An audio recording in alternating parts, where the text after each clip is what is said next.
laboratory in Grove City, Ohio. My name is Stan Meyer, and since 1975 the Lord has had me to work on the development of a new energy system to bring in this country. We call this system the water fuel cell technology, and it involves the ability to release and produce hydrogen gas economically from ordinary natural water. And in this ensuing years that we've spent in developing this technology, the prime objective was to be able to legalize the technology prior to releasing that technology into the marketplace. And this required a tremendous amount of legal paperwork, and as a result of this, over the years we have filed well over 42 major patents nationally and internationally on this technology. And give you a little bit of an example of the type of paperwork that was required to try to legalize the water fuel cell technology and actually bring it into the marketplace. There have been several major releases of the technology. One of the areas of technology that we use is in reference to the dealership sales manual, which really describes in an overall view of the water fuel cell technology and what's involved and actually retrofitting the fuel cell to existing energy systems like that of the car, home heating, electrical generation, and so forth. We also have put together a very large research development laboratory manual that we do not release out in the public domain at this time, which covers the historical event and the step-by-step procedure in developing the water fuel cell technology. We have just recently put together and released to certain areas of the military and to several sections of the federal government, as well as to foreign governments, the release on the very advanced forms of technology. In so many times, in cases of research development, once you start pointing a finger to new technology, you must explore that technology to the fullest extent and bring it into maturity. And the water fuel cell technology covered many aspects that the prior state-of-the-art or the scientific world had no answers to. In my files, I had the most scientific compilation study on hydrogen that's ever come out of the scientific world through NASA. And NASA clearly stated, in fact, that hydrogen was the most ideal fuel of the future, but they needed an answer in three major areas. Number one, produce the gas economically. Secondly, control the rate of its production. Thirdly, adjust the burn rate of the hydrogen gas to co-equal that of the fossil fuels. And we added a fourth step to be able to transport the hydrogen gas without spark ignition. We own all the patent rights both nationally and internationally in this technology. The technology was further developed to a process which we call a hydrogen fracturing process, which bypassed the scientific endeavor of developing hydrogen fusion.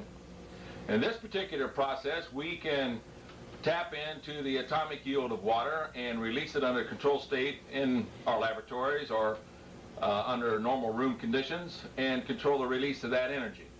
Calculations have showed that tapping into the atomic yield of water, that energy yield can exceed up to the 2.5 million barrels of oil per gallon of water. Basically, the hydrogen fracturing process utilizes a patented electronic circuit, which we call a voltage intensifier circuit.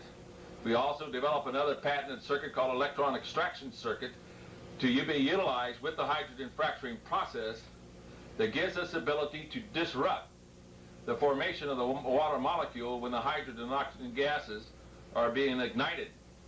And by preventing the water molecule to take place during gas ignition, then we have an avalanche effect, and now we cross over to release this atomic energy. This type of energy yield can be utilized throughout our entire economy and all segments of the economy and do it in a control state. Its technology has the ability that we can retrofit to existing aircraft and run existing airplanes off of water, as well as heat your home, produce electrical energy economically, and also be able to run your car and do it in a very economical way. Now, to give you a little bit of credibility as to our technology and what's actually occurred over a period of 10 years, whenever you receive your patents, both in the United States as well as in the international market area or in other countries, then in fact, as you legalize this technology, it says in fact that you only control that technology for a period of 17 years. So whenever you receive this little gold seal here, and you see the little red button or a little ribbon down here, it says that actually, in fact, that you have complied to the laws of the land, and therefore you're entitled to bring this technology out into the marketplace without opposition to do so.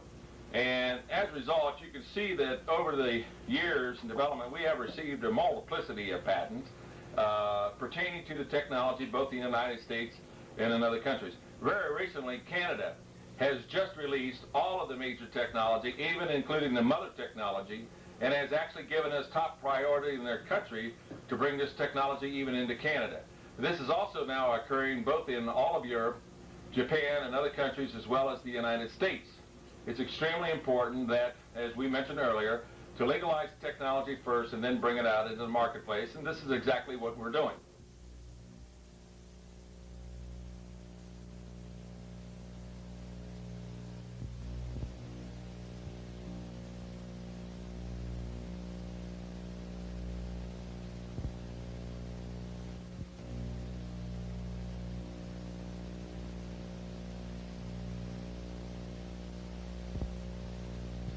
Many long hours have been spent now taking the technology of the water fuel cell and translate it into a pre-engineering model in order for us to be able to comply with all the federal, state, local, and highway safety code regulations. The main thrust of the water fuel cell technology in using water as a new energy source is that the technology must be able to retrofit directly to existing energy-consuming devices like your car, or install the technology into a home, or apply that technology to industry.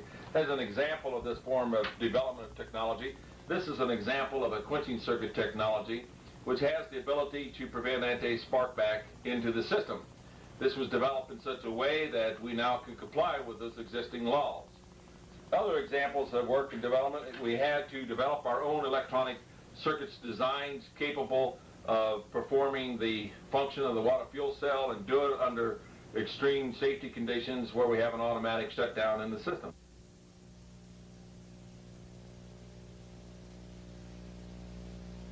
The water fuel cell involves very high technology, but we have reduced it down to a very simple form. We had found out through the electrical polarization process that once you expose the water molecule to a very high pulse voltage frequency while restricting amp flow, the water molecule takes on an electrical charge which automatically switches off the covalent bonding, and as a result, we're now producing hydrogen gas from water economically, and therefore complying to NASA's first requirement to produce hydrogen and oxygen gas economically. By simply attenuating the high pulse frequency to a higher voltage level, we now could be able to control the production of the hydrogen gas on demand.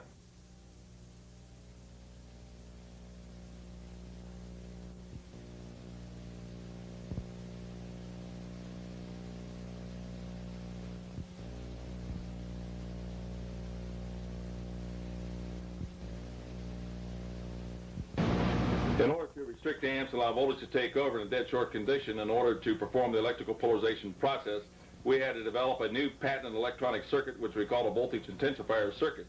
This circuit allows amp restriction while attenuating the voltage potential in order to produce the hydrogen gas on demand.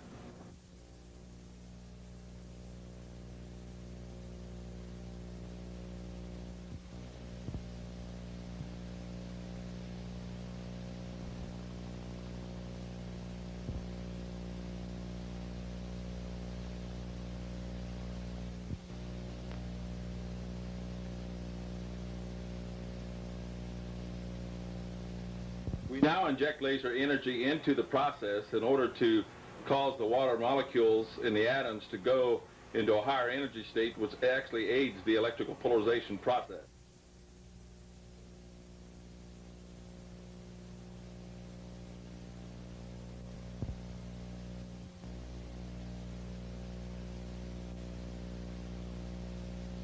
By subjecting the water molecule to the high pulse voltage frequency and attenuating the voltage amplitude now allows the water molecules to go into a state of ionization. This led to the development of the resonant cavity technology, which now gives us the ability to produce a very quantum leap in hydrogen gas production while we're keeping power input into a very minimal stage. We also found out that in our development that by simply staircasing or simply causing the resonant cavities to be stacked in a vertical array, the electrical ionized gases. One cavity enters into another cavity, which enters into another cavity to perform a compounding action that greatly enhanced the production of hydrogen gas on demand.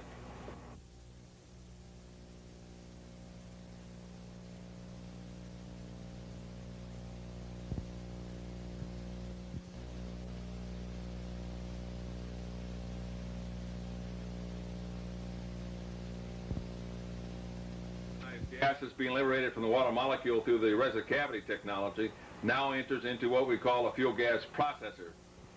The combustible gas ions are now subjected to a much higher pulse voltage frequency while being subjected to even a higher intensity of laser energy. This causes the combustible gas ions to go into a high energy state, causing electrons to be released from those combustible gas ions.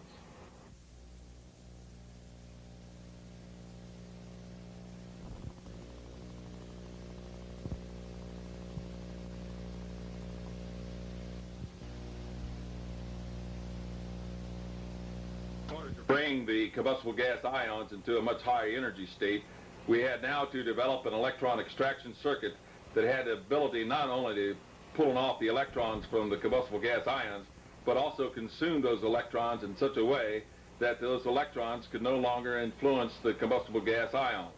The fuel gas processor, which we had assembled in order to test out the principle of the hydrogen fracturing process that gives us the ability to tap into the atomic yield of water.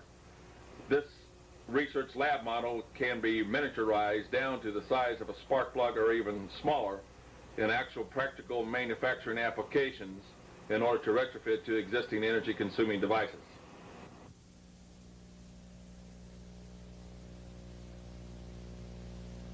The fuel gas processor now is actually retrofitted on top of the series of resonant cavities that are arranged in a vertical array, much like what you see in this slide at the present time. The injector system is automatically controlled with the voltage intensifier circuits, which now allows the production of the energy to be controlled on a demand basis.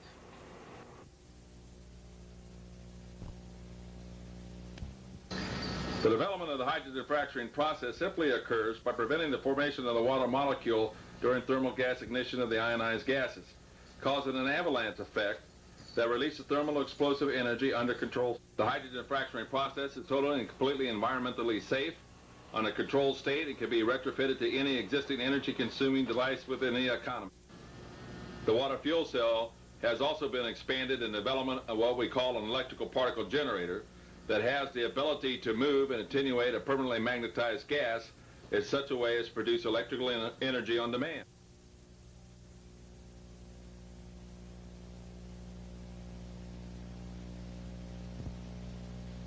To accomplish the task, we had to develop an entirely new way of processing in order to manufacture a magnetized gas to allow it to operate and perform at room temperatures.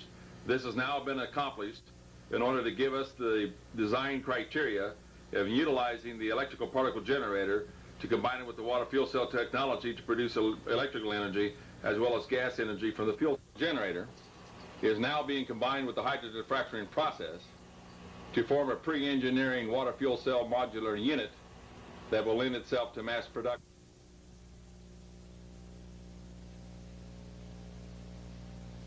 The hydrogen fracturing process is not only being applied to the home heating system, but it is also now being applied to the water-powered car, which was successfully demonstrated on ABC Good Morning.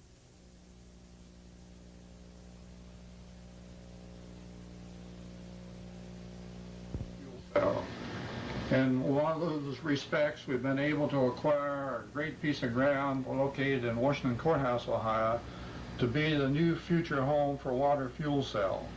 Charlie, what do you think of this acquisition? Well, I think we've been very fortunate in picking up this piece of property with the airport on it, which gives us a 4,800-foot strip. Also, plus we have Baltimore and Ohio Railroad on it. This should give us everything that we need to really have a full development of water fuel cell, and I feel we've been very fortunate in picking up this property. Well, another add to this thing is that we're right on the outskirts of Washington Courthouse, which will eventually give us access to their water system, their sewage system, and their other utilities, as well as eventually we might have access to additional land up through in this given territory here, amounting to 200 or 300 acres more. I think we was real, they really helped us out when they rezoned that land for us, and really, I think they was very...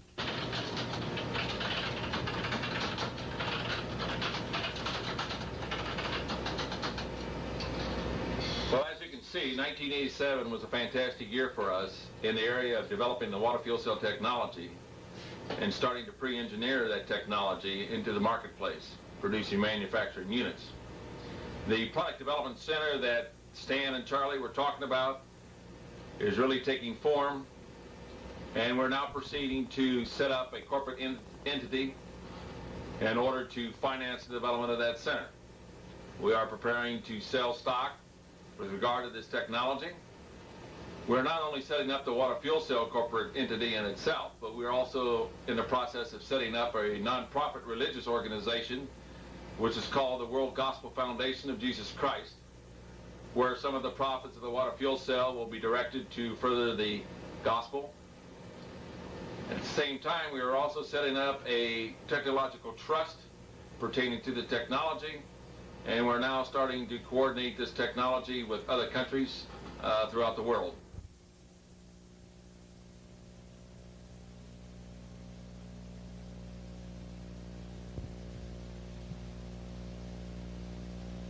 In addition to corporate financing, Water Fuel Cell is also holding dealership seminars for those who will be interested to install the water fuel cell technology in homes, on cars, trucks, or even boats. We do release periodically news releases to this technology, and in the seminars we also release a form of dealership sales manual, which, as I mentioned earlier in the program, that covers the overview of the technology and discuss some of its ramification and its economic.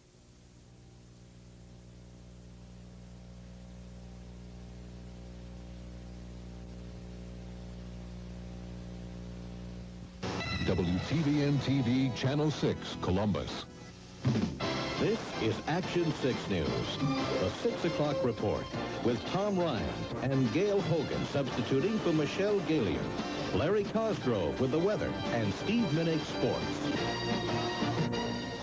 Let's get back on land to top our news here at 6 o'clock. An age-old dream becoming a reality. A local inventor has discovered a way, hear this, to use water to run your car. It's a major breakthrough that will no doubt make motorists happy. And as Ralph Robinson explains, the Pentagon is also showing lots of interest in this project. Water has always been considered a precious commodity, but Stan Meyer's invention may make it even more valuable. He has developed what's called a water fuel cell. It has taken the place of his old gas tank. The water fuel cell breaks down water molecules into oxygen and hydrogen. The hydrogen is used to run his dune buggy. I don't care if you use rainwater, well water, city water, ocean water. If you don't have any fresh water, go ahead and use snow. If you don't have any snow available to you, they use salt water because there's no adverse effect to the fuel cell. Meyer started working on this project 4 years ago. He's not a scientist. He isn't even a chemist. In fact, he never graduated from college. Myers was determined, he says, to design something to protect this country from oil embargoes. And we have calculated that if we take the dune buggy from Los Angeles to New York, we would roughly use 22 gallons of water. The Pentagon flew a lieutenant colonel in last week to look at Meyer's invention. There's talk of possibly using it in the Star Wars defense program and to run Army tanks. Myers is currently perfecting a water fuel cell for cars. It will cost about $1,500. He says it won't need any maintenance, and you won't have to replace it. It'll be at least 2 years before the fuel system goes into mass production. The day it happens will be one the fuel industry hates, but it'll put a smile on the faces of those who've had to say at one time or another, fill her up. I'm Ralph Robinson, Action.